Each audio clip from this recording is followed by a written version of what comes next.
Morning. We are joined by local attorney and legal analyst Patrick Cafferty, who's been with us through the length of the trial. Patrick, good to see you this afternoon. To the point that we who are casual observers of this trial, the judge this morning sided with the defense and dropped the gun charge against Kyle Rittenhouse. That's the one charge that kind of seemed like a slam dunk to most people until you get into the legal definitions and interpretations. So how is it the judge came to that conclusion? So different judges have interpreted this law differently. This judge came down on the side of saying that basically it prohibited underage persons from possessing certain types of firearms that basically have a shorter barrel. I think the bigger issue, though, is the fact that this is dismissed injures the government's case. That combined with the fact that the curfew violation has now been dismissed undermines the government's case in that their narrative from the beginning has been this kid didn't belong there because he was in violation of the curfew. He didn't have the legal right to possess this firearm, and then it was supposed to roll from there. Now that those charges are gone, they can't argue, hey, start there, find him guilty of those two charges, and move on to the bigger charges.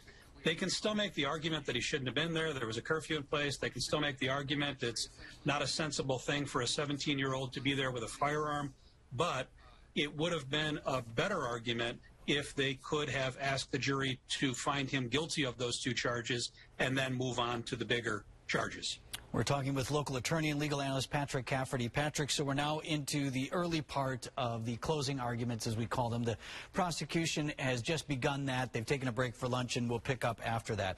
As we look at these arguments, I think what's so interesting is we've talked about many of the facts of the case not really being in dispute. There's so much video evidence that the jurors have seen, and a lot of it is just out there. It is what it is.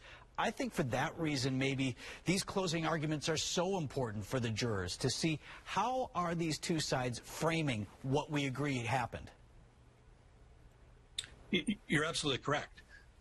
You know, what we're going to see from the state here is they have elevated the sanctity of human life. They've used, language to make it clear that everyone agrees that life is valuable. And they're going to bring home the somberness of this. There are human beings who have lost their lives. There's a human being who was seriously injured as a result of this, and I think so far the state has done a good job of that. What you're ultimately going to have to see them move into, though, is justifying their position by convincing the jury that even if Rittenhouse believed himself that he had to employ self-defense, it wasn't a reasonable belief. A reasonable person in his position would have believed there were alternatives to the level of force that he used. I want you to put on your defense attorney cap for a moment and tell us what's happening now on that side of things as the prosecutor is giving his summation. Are you sitting there looking for each thing that he says, Patrick, in his summation, and then you're going to go pick that apart piece by piece, or do you have something that's fully prepared and ready to go when it's your turn? So generally speaking, in a case like this, especially when there's an affirmative defense that's being put forth, here, self-defense, the defense lawyers have their argument mapped out. They're not going to simply get up and say, hey, let me talk to you about what the DA said. I want to counter that. They are going to forcefully put forth their claim that he acted in self-defense. They may tweak the argument somewhat to counter some of the things that the government is putting forth in their argument, but generally speaking, they've got a real good idea as to what the DA is going to say, what the evidence is, and they are going to forcefully make their own argument. Ultimately, the DA gets to come back and counter-argue after the defense has put forth their argument. The defense doesn't get a second kick at the cat. They get this one argument to make, so they're going to put everything into it that they can. How do you think this plays out then late this afternoon? I assume based on the judge's timeline that you will have both sides and then that rebuttal, as you indicated, wrapping up maybe late in the afternoon, early evening. Judge Schrader's kind of interesting. I wonder if I could see him go either way. Send the jury home and say, have a good night's sleep. We'll start again in the morning. Or let's order dinner and see if you guys get things going this evening.